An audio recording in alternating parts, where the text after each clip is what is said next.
Welcome to the Portland Culinary Podcast and Portland Culinary Radio. I'm Steven Shomler, your host. Really excited about today's episode. What was it? Last fall we met, right? Our good friend Nan Devlin worked with Big Foodie PDX Tours. Yes, amazing. Laura Morgan, I love Laura Morgan, is fantastic. We got to spend a couple days out at the coast checking stuff out, and that's where I first met you. And what a fantastic story. Your story's been rattling around inside my head since then, and I'm so excited to have you on the podcast. Thank you. So you founded the Olympia Oyster Bar, which is a restaurant here in Portland that has an oyster-centric menu. Yes. So we'll get into all that. A famous restaurant, I should say.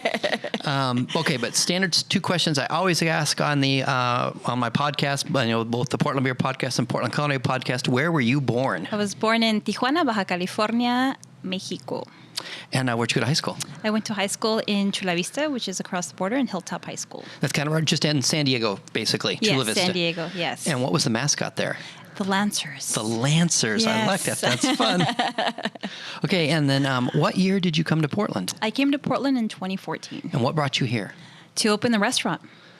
So you moved to Portland to open Olympia Oyster Bar. Okay, so before you left, so where were you geographically living at the time? So I was in Temecula. Temecula, okay. Yeah, I grew up in Lake Elsinore. Oh, nice. I used to see the dentist in Temecula. Yeah. When there was like 400 people there. Right, yeah, it's a little different. It's grown a bit in the last few years. Okay, so you're in Southern California, and you decide, that's it, I'm going to move to Portland to open Olympia Oyster Bar. Yes, sold the house, packed up our bags, and packed the dogs, and drove up to the Pacific Northwest to open the restaurant. So why did you choose Portland for the location of, because you didn't move to Portland to open a restaurant, you moved to Portland to open Olympia Oyster Bar. Exactly. So why did you choose Portland for that cool thing? So Portland is, let's say, about an hour and a half away from oyster country. And being connected to the source made perfect sense. And Portland being this amazing, beautiful food city that it is, it made sense. It was the perfect combination of all the things I was looking for. Okay, so I get it. Then why it makes sense why you would choose Portland for Olympia Oyster Bar. What made you want to open an oyster-centric restaurant? Where did that come from? Right. So I grew up, of course, in Baja California. So we're surrounded by this beautiful shellfish, seafood, bountiful region. And, throughout my whole life, I was exposed to seafood, cooking with seafood, eating seafood. So I've always loved kind of the what seafood does and what it, the flavor profiles and, all the beautiful dishes and food that you can create. And as I got older and was, cooking professionally, I met these amazing farmers, Rebecca and Norm, who owned Carlsbad Aqua Farm in San Diego. And this is beautiful little farm. And they were cultivating some of the most gorgeous oysters. And I fell in love with aquaculture. I fell in love with what oysters do, what they can bring. And what they offer, and at that moment, I decided to conceptualize this idea of opening a restaurant. And of course, being from Baja, I really wanted to have those influences come through in our menu. Okay, so let me see if I get this right. You fell in love not just with oysters, how they taste, right? Because they're pretty stinking amazing. They're amazing, but like the whole where they come from and how they're farmed and everything. Exactly. And this is because of Norm and Rebecca. Norma and Rebecca. Okay, and they were in Carlsbad, California. They were in Carlsbad, California. And where are they now? So now they're in Coos Bay. They actually bought a farm up here in Oregon. Very excited for them. And they're doing their thing. They're, cultivating some beautiful oysters, and still, they're huge advocates in aquaculture, and they go around the country and speak at different conferences and in different shellfish grower meetings, and they're just fantastic people, very smart people. Okay, so I need to get myself down there and do an on-the-road episode with them. Yes. Since they helped inspire you. That sounds fantastic. And I love Coos Bay and Bandon. It's beautiful. Those are fantastic places. Beautiful region. Okay, so what you kind of remind me of is, we have a lot of cideries here in the Northwest. Yeah. And there's some cider makers, they love cider. They get juice and they make cider. There's some ciders that, they get apples and they press them and they make cider. Right. But some of them just fall in love with the orchards and cider apples. Yes. And even if they don't own, some do own a cider, cider orchard with cider apples, which are very different than dessert apples. Right. Which I'm like, what's a dessert apple? Oh, it's the stuff you buy at the store. It's like, I was hoping for like some really cool apple tastes like apple pie, but in the cider world, it's just a plain old ordinary apple. Exactly. Not a spitter. No. But they just get so in love with where the apples and that whole journey journey there. So for you, it was that same way, but with the oysters. Same way. It's falling in love with the process, to truly understand an ingredient and truly understand where this beautiful animal comes from and how it's cultivated and the care it takes to truly bring something to life and what it does. And for me, that process was so fascinating, and I really became really passionate about it. And ever since, I've been really trying to be exposed to it in any capacity and learning from it and being a part of it and understanding it and going out and harvesting oysters and talking to farmers and really being engaged with the process. And it's such a beautiful thing to be able to translate that onto the restaurant and be able to talk to our guests about where this little oyster came from and why it was cultivated the way it was cultivated and what they can do and who the farmer is and, what does the bay look like. So being able to tell that story to our guests, I think, is part of that experiential part of what makes my job so much fun. I love it. Okay, so I'm really intrigued by this. Where did the name come from? Yeah, so coincidentally, at Carlsbad Aqua Farm, there with the farmers, and we're talking about the cultivation practices and the different oysters, and then they mentioned that they found these beautiful native Olympia oysters growing wild in their lagoon. And I was like, wow, this is fascinating. And I wasn't really familiar with the Olympia oysters at the time. And then Rebecca started telling me a little bit about the story of the Olympia and how it became nearly extinct, and how it was the kind of the little oyster that could, and there's a lot of restorative efforts in place to bring it back, because they're really identifying some great opportunities for this resilient oyster that's native to the West Coast.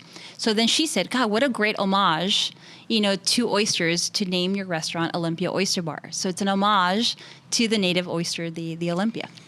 So, funny story. I lived in Olympia for 12 years, Olympia, Washington. Right. And that's the first place I had oysters. I had Olympia oysters in Olympia. Yeah, right? I know. I had a coworker who actually loved them and took me, to a place, and he said, you got to have these. Yes. There's this beautiful little tiny oyster. It doesn't grow larger than a sand dollar, and it's packed with flavor, and it's just this gorgeous little shell, and it's just it's a tiny little thing, but mighty in flavor for sure, and its story is just really encouraging and inspiring. I love where the name came from. Okay, so you're passionate. You think these oysters are amazing.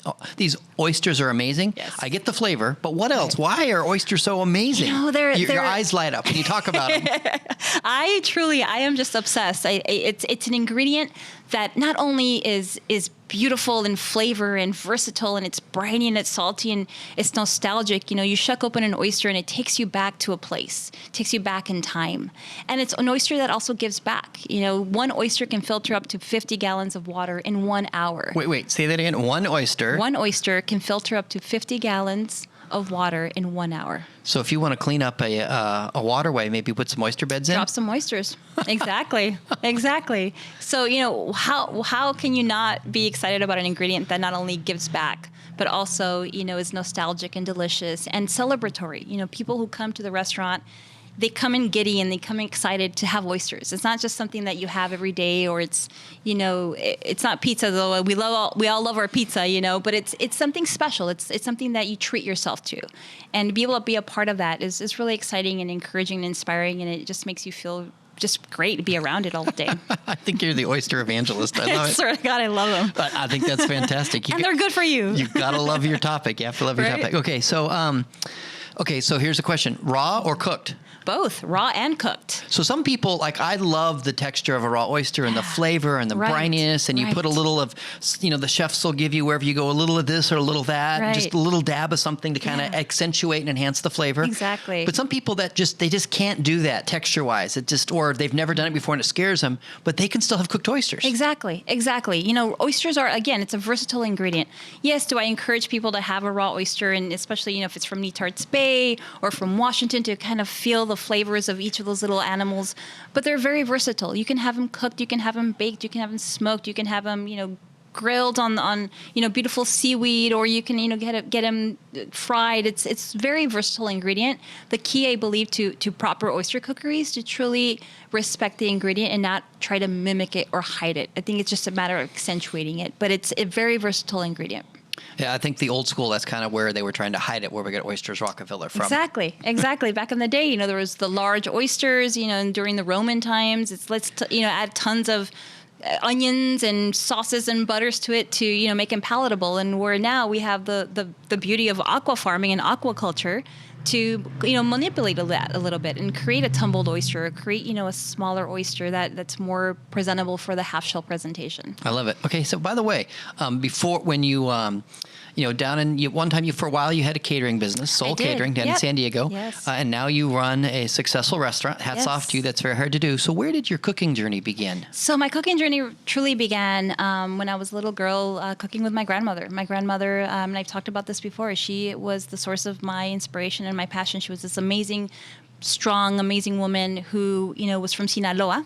And in Sinaloa, there's, you know, it's seafood-centric state of beautiful seafood and spices and aguachiles and ceviches. And for her, you know, bringing that and living in Baja and cooking with those ingredients was very reminiscent of how she grew up. She was also, her family was also from Andalusia, Spain. Andalusia, Spain? Spain. Mm-hmm. Well, you know, there's kind of an okay cooking tradition there, too. A little bit, right? Oh, yeah, my God. Wait. So let me see if I get this right. So what, you're like 5, 6, 7 years old. Yeah, about 6, yeah. And you're cooking with your grandma in Sinaloa. And her heritage is from Andalusia, Spain. Yes. So we were cooking in Tijuana, in Tijuana. And she's kind of combining all of that. That's all in the milieu of how she taught you to cook. Exactly. What a culinary gift. It was amazing. And she would tell stories with food. She would, even truly better. Better, right? It's like in there and we're just sitting and you know, making masa with beautiful nixtamal masa for tamales and making buñuelos and, you know, making migas and chilpacholes and all these beautiful, really traditional dishes. Again, with a little bit of, you know, some escabeches and some smoked pimentón and, you know, it's that little kind of Spanish flair to it. And it was just an extraordinary experience. So for me, that was the pinnacle of my passion in cooking. And tell me her name. Her name was Elvira. Elvira. And she did some stuff that kind of prepped your catering journey, didn't she? She did. Yeah, she did. She always, you know, cooked for my grandfather. My grandfather was a diplomat and a politician. So he had big events. That needed food. So my abuelita, Doña Virotes, as I would call her, she would always, you know, prep the kitchen and lay out all her mise en place, all her ingredients, and she's like, "Okay, mijita, let's start cooking." And I was like, "Okay, abuelita, we're gonna start cooking." And of course, I was always doing things wrong because she was very specific. She was my first chef that I worked under. She was very particular how she wanted things cut, how she wanted them prepped out. So yeah, definitely. But that prepared you. It did. It did. So what a blessing, because the first time some other chef tells you that, you're like, "Oh yeah, I know this drill." Exactly. I've just had grandma. Are you kidding me? It's like, step away, Gordon Ramsay, abuelita Elvira. I don't know. She's a tough one. I love that story. I think that no wonder the food is so good. Thank you. Oh my gosh, that's incredible. Okay, so you graduated high school and you just went right into cooking. No. So do tell. Right. I wanted to kind of go the responsible route, and I have an undergrad in criminal justice. I was pre-law for a minute. And then I decided that there's too many attorneys in this world, so I wanted to do more of kind of the psychology of things, and got my master's in behavioral science psychology. And during that whole process when I was in school, I was working at a rape crisis center. I did public policy both in Mexico and the U.S., working on human trafficking, social justice issues, legislative issues, and then I worked with the prosecutor's office for many years as well, running domestic violence and sexual assault centers. So I did a lot of really amazing, gorgeous, fulfilling work, but that took a toll on your heart. So you mentioned Temecula, like Riverside County? Riverside County, yeah. I worked there for about 2.5 years. So for like the district attorney's office? District attorney's office, yeah. Wow, I've done, my stint 10 years in nonprofit work, so I know how, you're right, it's fulfilling. Yeah. But particularly in the tougher things, it just eats away at your soul. It does. So I was ready, the stars aligned, and I was ready for a transition. I wanted to do good, but while surrounded by happiness. And I started, having little events and kind of doing a little side hustle while I was working at the DA's office to kind of explore and tap into this other part of my passion. And I started realizing that this is what I wanted to do. So you were living in Temecula. Yep. And you had a place with, that was adequate. Like you started doing like yoga retreats? Yoga retreats. So I was catering them. We do, yoga, wine, all very kind of health driven. I want any kind of yoga retreat where they teach me the wine is helpful. That sounds great. Wine is healthy. Wine is good for you, especially if it's, on the low intervention side. Yeah, exactly. Okay, and so you're doing that, Yeah. And then what shifted to from prosecutor world, caring for people, social justice, district attorney's office.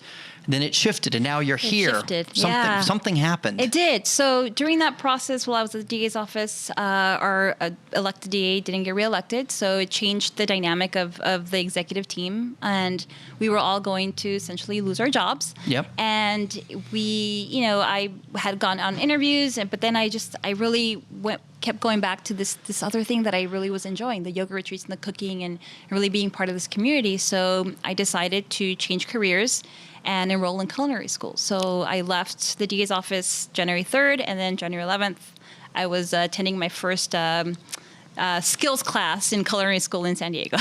That is fantastic, and I love it. That it was kind of a side hustle, and you could have maybe gone the yoga route and become the new Terra Styles. Right. But instead, even though you took some of the components and said no, and almost back to your roots, cooking with your grandma, I'm going to go to culinary school. Exactly. And why did you choose culinary school? Some chefs do, some chefs don't. What for you led you to say I'm going to go to culinary school? So I think for me, I'm an academic, and I always find it helpful for me personally that having those fundamentals are important. I love to cook, and I've been cooking my whole life in different capacities, but I want to understand how to cook in a professional kitchen. It's different. It's different from being a home cook to being in this industry. So for me, that was important. Yeah, people don't understand that. Sadly, I see people that, they cook really good at home and they think, oh, I can cook professionally. Right. And it's a different world. It's like brewers kind of that forget when they love beer, so they open a brewery and forget they also have to run a business. Exactly. Very different. So for me, that was really important, and I gained a lot from it, and I learned a lot from it, and I got to meet so many different people that have mentored me in that process. That's fantastic. Yeah. So you found culinary school a valuable experience. Absolutely. Yeah, I mean, if my kids said, "Hey, I want to become a chef," I'd say, "Great, go to culinary school." But just to me, it's that foundation. Right. And for some people who've been working in the industry for years, maybe they don't need that. But for me, I changed careers a little bit later in life, so I felt like for me that it did help me. Yeah, I think that makes perfect sense. And it was then, so you started that January 2011. Yes. And in 2011, you started Soul Catering, kind of catering on the side. Yes. And when did you start writing the business plan for Olympia Oyster Bar? So 2013. Okay. 2013. So if you had a couple years kind of doing catering. Working with different chefs, learning from the best, started working at this amazing resort called Rancho La Puerta in Tecate in Baja California and across the border with some amazing people. And that really made a strong imprint in my professional culinary career. It was just a phenomenal experience working with beautiful food, ingredients. They had a 6-acre organic farm on site. So for me, that was just such a fun experience to be able to go in our backyard and just harvest our food, right? So that really prompted me to work with more local and sustainable ingredients. I think that's fantastic. Okay, so 2013, you start tinkering with a business plan. Yes. And 2014, you're going to move to Portland to open Olympia Oyster Bar. What in the world made you... Restaurants, I don't know if you know this, restaurants fail. Yes, I've heard. So what in the world made you think you could open a restaurant? Maybe a little bit of craziness and I don't know. I think you have to be a little crazy to engage in this business. But life is about risk taking. And for me, it was if I was going to do this career, why not go full force, right? Why not do it all? And I took a risk. I'm still taking a risk. I don't think there's ever cruise control in this business. But it's one of the most fulfilling, hard, challenging, back-breaking risks I have ever taken in my life, but it's worth it. That's fantastic. I love it. Okay, so when you moved to Portland, just on the Portland side, does Portland feel like home now? Portland has always been home. Portland has been such a welcoming city for me. I feel comfortable here. I don't feel out of place. I've been blessed with such an amazing community of friends who literally from day one when I landed here in Portland, it felt very welcoming. Everybody's been so helpful. I had so much support from the beginnings, when I first landed in Portland, we were doing pop-ups and special events and catering and, till now. And it's such a beautiful community of people, and it's a community that rallies together. And it's one of my favorite cities I have ever been exposed to in my life. So I agree with you. I found the culture to be the same. And as far as just living in this region, what are some of the other things you like about living in Portland? So Portland is a city of creators and makers and artists and eclectic, group of people who again, the risk takers, right? And then you're surrounded by the landscape of Oregon, nature and this kind of grungy, fun, beautiful, more connected to the earth way of living, and for me that's just it's enriching. So do you avail yourself? Do you head out into nature? Yeah. So where are the places you like to go? So I love to go to Washington Park, Forest Park. My cousin has a boat, so anytime we can get on the gorge and get on that boat is amazing. And the coast, I love the gorge. Right, it's beautiful, and of course the coast, right? It's like going out there. And you head out to the coast a lot. I do. It's my car is like one of those like the horses where you're like or the dogs. We're going to a dog beach. It's just I get so excited. I can't wait. But I'm a beach girl. I grew up by the ocean, so anytime I'm close to the ocean and close to the oysters and the source and being able to smell that salty air is just the best thing. I know that feeling. I was lucky enough, a weird situation where, almost every Friday we'd take a field trip in my high school to Laguna Beach. Right. And we'd be there on Laguna Beach every Friday from like 9 a.m. to like 9 p.m., which is just insane. A long day.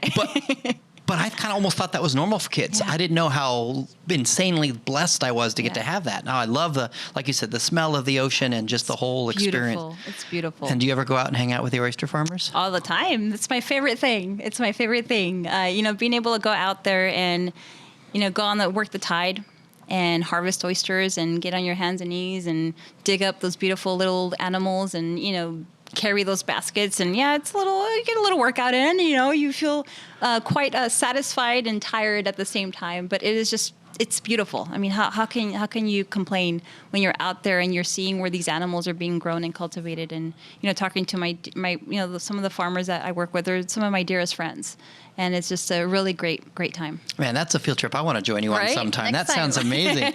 Okay, so you when did you arrive here in Portland? So I arrived here 4th of July weekend 2014. 2014. So 4th of July, and when did Olympia? And you moved here to open Olympia Oyster Bar. That was the purpose. Exactly. So when did it open? So we opened December of 2015. So a year and a half of getting to where you could open the restaurant. Exactly. And what was that like, that year and a half? Wow. It was, one of the scariest, most fascinating, fulfilling, daunting experiences of my life.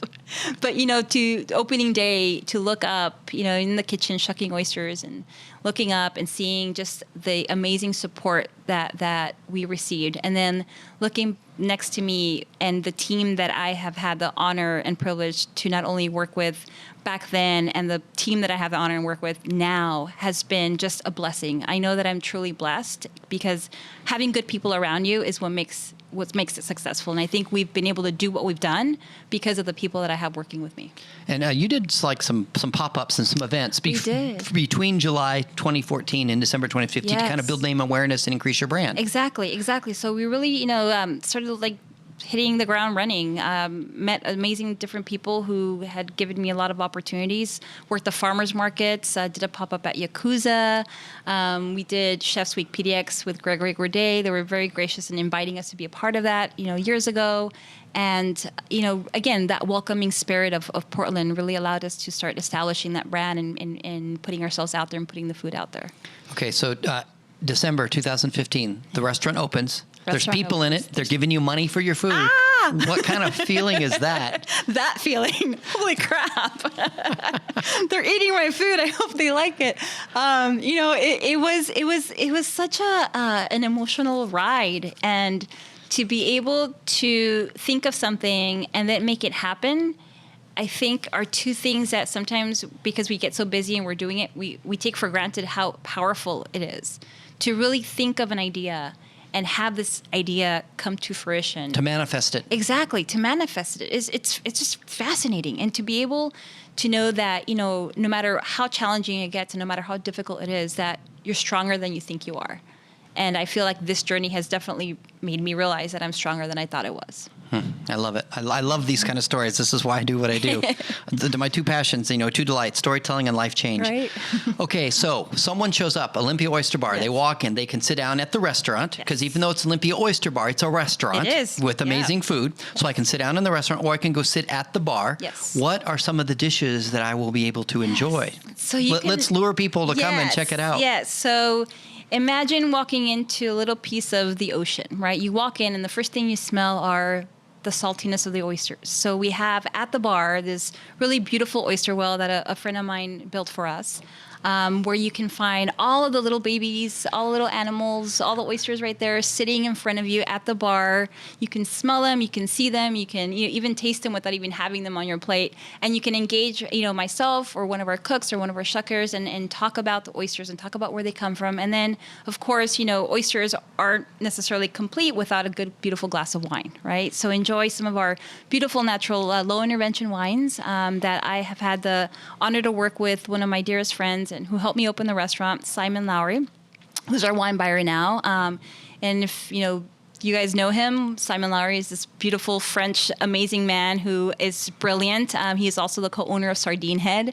And he's just a remarkable human who has been such a blessing in my life and to the restaurant. And he has curated a wonderful list. Of wines. And what are some of the local wineries that you tend to... I know it changes. Yeah, it changes throughout the season. What are some of them? So some of our... we work with Ross Malouf, with Bow and Arrow, with Ari, our dear friends Aaron Burrows, Petra Wines with Mr. Bill Hooper, and just amazing. I mean, we live in Oregon, right? So it's wine country as well. So we have the privilege to be able to work with some really great people and great producers and great farmers as well.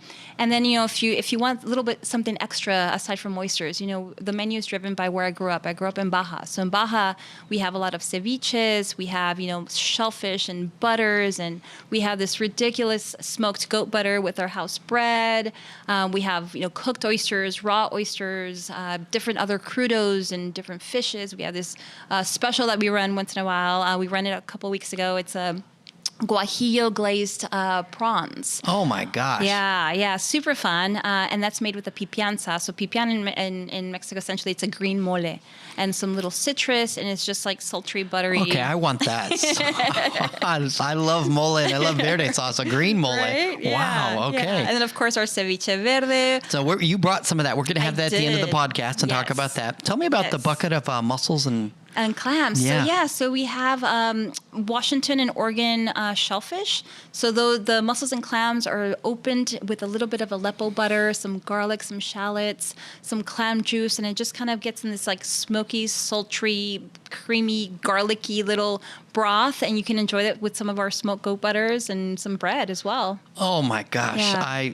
That and a glass of wine. Done, right? Done. Yes, I'm in. Sign me up. That's Exactly. and then things come off and off the menu as they're seasonal, right? Exactly. But like you do like a halibut crudo. Tell me about that. When it's on that menu, what's that going to be like? Yeah, so the halibut crudo that I made for this season was with a little bit of salsa verde.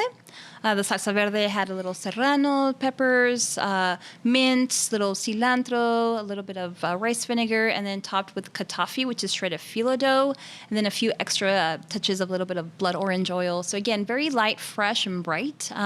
Those are very indicative of the flavors at the restaurant. So it's more about highlighting and enhancing the beautiful seafood that we have here in the Pacific Northwest with some of kind of those traditional, most indigenous salsas and styles that we do in Mexico. What I hope people are hearing is that if I love oysters and I know oysters, yes, and I have some people maybe that I want to take that they're not sure about oysters, they can still go. Absolutely. They can maybe, if they feel up to it, they could try a raw oyster. Yes. They could try a cooked oyster, or there's always some other things on the menu that they can have a great time while their friend gets to revel in the joy that is oysters, right? Exactly. It's at Olympia Oyster Bar. It's an experience. Our goal is to kind of entice your palate with some different flavors. And if you're not sold on the oysters yet, we'll get you there. We'll get you there slowly. But we can offer you other offerings. We have other fish, seafood, shrimps. We have some vegetarian options as well. But again, our style of cooking and our food is small plates tapa style. We have a small little tiny kitchen, but we're really engaging our guests to kind of have that communal, convivial way of dining. So there's a cool thing in Portland. We have an amazing brewery scene. Yes. We have incredible breweries. We have wonderful cideries. We have great distilleries. We have a wonderful restaurant scene. All these things, absolutely. Oh, and chocolates and donuts. Chocolates and donuts. Yeah. But we also have a really good. Oh, ice cream. Yes, that's true. And pizza. Pizza. Yes. It's an embarrassment of culinary riches. But one of the things I love is a really well well-crafted cocktail. And we have some amazing cocktails. We do. And the Olympia Oyster Bar has some fantastic cocktails. We do. So my good friend, Seth, who's just been a tremendous asset to kind of creating some really fun cocktails along with our other bar members and bar team. It's a very collaborative approach, but he has taken the leadership in creating some really fun cocktails. We have, for example, a hibiscus margarita on the menu with a little bit of candied habanero with some basil. And then right now we have our seasonal sunchoke cocktails. So don't be afraid of sunchokes are beautiful, but he's made this gorgeous, complex, beautiful cocktail with some citrus. Again, all the cocktails and the wine and the beverage menu is really directed at complementing the oysters and complementing kind of those acid-driven flavors with heat. But some of these kind of cocktails are just lovely and perfect for spring, perfect for summer. Well, and knowing Seth, I mean, I want to go have his cocktails in the spring, and then I want to see what he's come up with for early summer and late summer, and then late fall, because he'll kind of adapt to what's going on in the world and the community and the food scene. And so, yeah, he's off the chart creative. Okay, and you also have a great craft beer selection. Yes. So we have Pono. I love it. Right? Eric, I did a Portland beer podcast with how he ended up with Eric, how he got to Pono. I love him. He's phenomenal. Love Eric and Larry. Just good people, hard workers, and just, Eric's the guy about town, right? He's just... he knows everybody. Yeah, he does, and he's always very gracious with his time and his energy, and Larry as well. So they're doing some really great things. And we also have our friends at Public Host that we've carried on, again, trying to keep that coastal flair going in Portland is always important to us as well. So before I forget, so it sounds like maybe I'm picking up that you're like an immigrant? I am an immigrant, yes. Well, I have to say that I grew up in a strange place. The country I grew up in, the United States of America, immigrants have always made my country stronger. So thank you so much for coming here and making us better off. I'm always grateful. Of course. And I've met very few people who didn't have some ancestors immigrate here. Right. Sometimes people forget that. So. Yeah. And, my country is not too far from here, so we're close immigrants. Okay, well, I noticed the craft beer on the tap, and my brother Marco, he grew up in Tijuana, right, yes, and he would vacation in Ensenada, and he and I recently did a Portland Beer Podcast episode with Nathaniel Schmidt, who is the founder of Aguamala Brewing in Ensenada. Amazing, yeah. And I think it'd be fun sometime to get his beer up here, and do some kind of event there with his beer and your food. That would be fantastic. I'm going to get on the phone with him. Put it on the calendar. Let's make that happen. Yep, have an Aguamala and Olympia Oyster Bar collab. Love it. That would be fantastic. Okay, and so when are you open? So we're open Tuesdays through Sundays, close on Mondays. Tuesdays through Thursdays, we're open from 4 to 9. So Tuesday, Wednesday, Thursday, dinner, basically, 4 to 9. 4 to 9. And then Friday, Saturday, Sunday, we open at 2, so you can have a late lunch.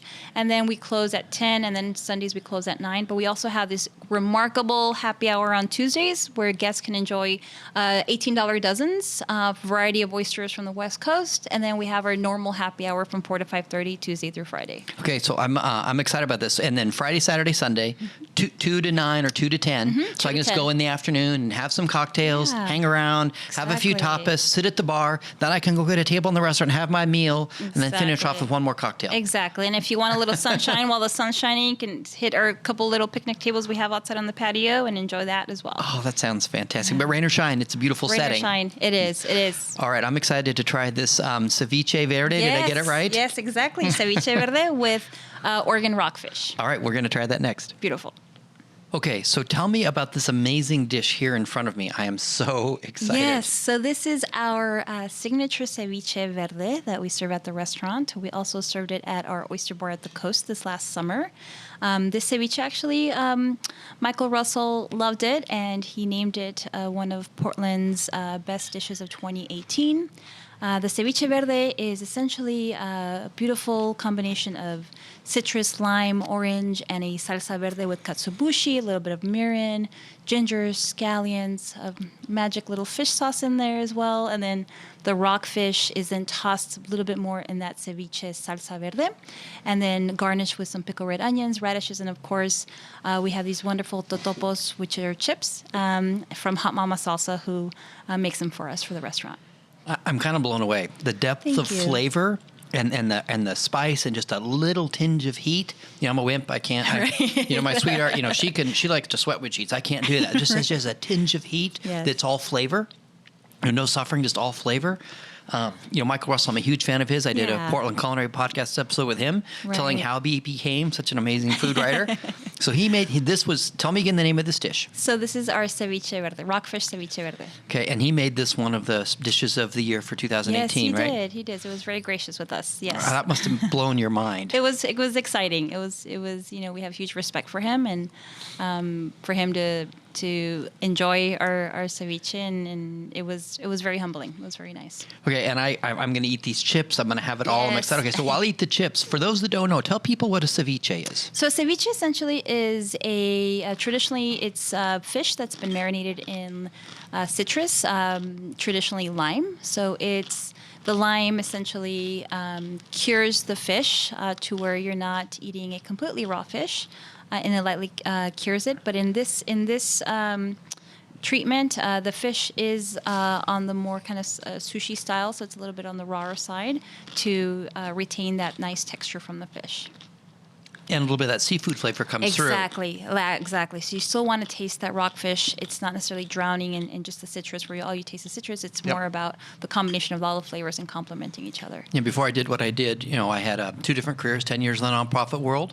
Had some of that heartache stuff that you had. Right. 10 years in the banking world when I was banking. I was lucky enough to have some success, and one time found myself at the Fontainebleau Resort, South Beach, Miami, and was put up there in a tower. So cool. And they have this little bar out front, and just a small little bar right on the ocean, and you could sit on the roof. And I spent one morning from about 11 to 3 eating ceviche and this great bread and a pitcher of this fresh fruit fresh fruit margarita that was just incredible. Sounds amazing. If you haven't had ceviche, just open your heart up. This would be a fantastic introduction to ceviche. It would be. I know lots of people love ceviche, but some people it kind of scares them a little. Like, no, it does. This is so incredibly good. And it has a little hint of sweetness and brightness and cucumber and avocados. And, you know, it's a perfect summer, spring dish. Enjoy it on our patio with a beautiful glass of Riesling, and you're done. Or a nice glass of, you know, a nice pint of Kolsch. Yeah, because we're here at the Pod Bar at Carts on Foster, and they don't have wine. They do craft beer and craft cider, and I have a little house Kolsch, and this goes very well with it. Very jealous right now. and I could see how I love Riesling, and I could see how Riesling in this would be. I'd have like the bottle and 2 or 3 of these and be there 3 hours in the sun. Exactly, and then have a couple oysters if you want, you know, and done. Okay, I want to eat more of this, and I will, but we got to talk about these incredible oysters. Yes, please. These are our babies. So the oysters that we have today, these are from our dear friends at Chelsea Farms, this beautiful family-run farm out of Shelton, Washington. These oysters are Chelsea gem oysters, the first tide tumbled oyster out of Washington. So that's tide, T-I-D-E. Yes, tide so tumbled, ocean like tumbled tide. by the ocean tide. Exactly. Okay. So tumbling, essentially oysters are put in these racks. So as the tide comes in and out, it creates a tumbling effect, giving the oysters a really beautiful, nice, deep cup to hold out that beautiful liquor. The liquor is that oyster juice that is essentially like holy water. It's what gives you that beautiful flavor profile of where the oyster was cultivated. So here the gems are going to be briny. They have sometimes a hint of sweetness, a little bit of grassiness, and then we serve them with limes and pickled serrano brine as well at the restaurant. And sometimes we also have our habanero fermented chili sauce we can top them with. I did not grow up as close to the ocean as you did, but going to the ocean was a regular part of my childhood, and it's just the taste of the best parts of of that journey. Yes, it is. It is. It's nostalgic. Literally, you shuck open an oyster, and it takes you to where that oyster was cultivated. You can smell the ocean air. You can taste the ocean breeze. If you're feeling a little landlocked and want a little bit of ocean feel, pop an oyster and enjoy it, and then that'll take you back. Okay, so for those that don't know, tell us what oyster liquor is. Oyster liquor is the brine. It's that beautiful little watery, salty brine in the oyster, and you'll find those more juicy in tumbled oysters, those oysters that have a deeper cup. When eating oysters, it's really important to retain that brine as much as possible and enjoy it, because that's just all the pure love right there. These are perfect oysters, right? And then of course I can go and I can order a dozen oysters, yes, and then you just have what's fresh and what changes, exactly, and different parts of the West Coast. Yes. We work directly with the farms, and we know all of our farmers who deliver our oysters to us. So we've all been to the farms, harvested oysters from these areas, and are very intimately connected to these oysters. So we can tell you all about them. We can tell you less or more about them, and then you can enjoy them. Okay, now I want to gobble these all up, but Steve Woolard with the Pod Bar Carts and Foster, he wants to try them. He's hovering, so we're going to let him have these. But oysters taste different from different places. They do. So oysters are like wine. In wine you have the terroir that influences the vines and the flavor profiles of that vintage. So terroir. Terroir. So for oysters you have merroir. Are you making stuff up? I'm not. It's kind of cool, though, right? Well, yeah, that's like the M for marine. Exactly. Mer is ocean in French. Terre is land in French. So merroir essentially is oysters take on the flavor profiles of where they're cultivated. So, for example, an oyster out of Netarts Bay is going to be grassier. There's a lot of eelgrass. There's kelp crabs and all this different wild sea life in that bay that's going to impact the flavor profile of that oyster. And then, for example, if you have oysters from the Hood Canal and the Puget Sound, depending on what's coming through those little bays or fjords or inlets, it's going to impact that flavor profile as well. So when you have a few set of oysters from different parts of the West Coast or even the country, it's really fun to kind of just identify all their different flavor profiles, and whether it's a beached oyster, or if it's a tumbled oyster, or if it's an oyster that is 4 years old versus 2 years old. It's a really fun experience to be able to identify all those different varieties. I love wine. One of the Oregon wines I love is Tempranillo. Yeah, I love that. And I got to go to a conference 2 years ago of all people that were grow Tempranillo grape here in Oregon. Yes. And then they were tasting each other's wine, and they're like saying which slope it was. I mean, not just where, but which slope in that AVA. And it's like, oh my! And they were right. It's blowing my mind. Yes. And it sounds similar with the same Merroir. Yeah. I won't even try. I have a hard enough time speaking Spanish, let alone French. But that's just so beautiful that you can get the flavor of the place. And like you said, in that slope, you have the plots, and if the oysters are cultivated in one northern part of the plot, it's going to taste different than versus the southern part of that plot. So they take on just these very different flavor profiles, which is really fun and engaging when you're really into it. Man, I love ceviche. This is an amazing ceviche. Those oysters are fantastic. Okay, if you listen to this podcast and you've not been to Olympia Oyster Bar, I don't care if you love oysters or not. You have to go. You have to go support this amazing, Portland culinary treasure that we have. Just go for the cocktails, and then just when you start to, if you think, I don't like oysters, go have cocktails, and maybe the wonderful fresh ocean smell will get you, try one. Yes. And just trust me, try the ceviche. If you like something a little bit of heat and a little bit of flavor, there's no reason you wouldn't love this dish. Very true. We have a little bit for everybody. Yeah, you do. All right.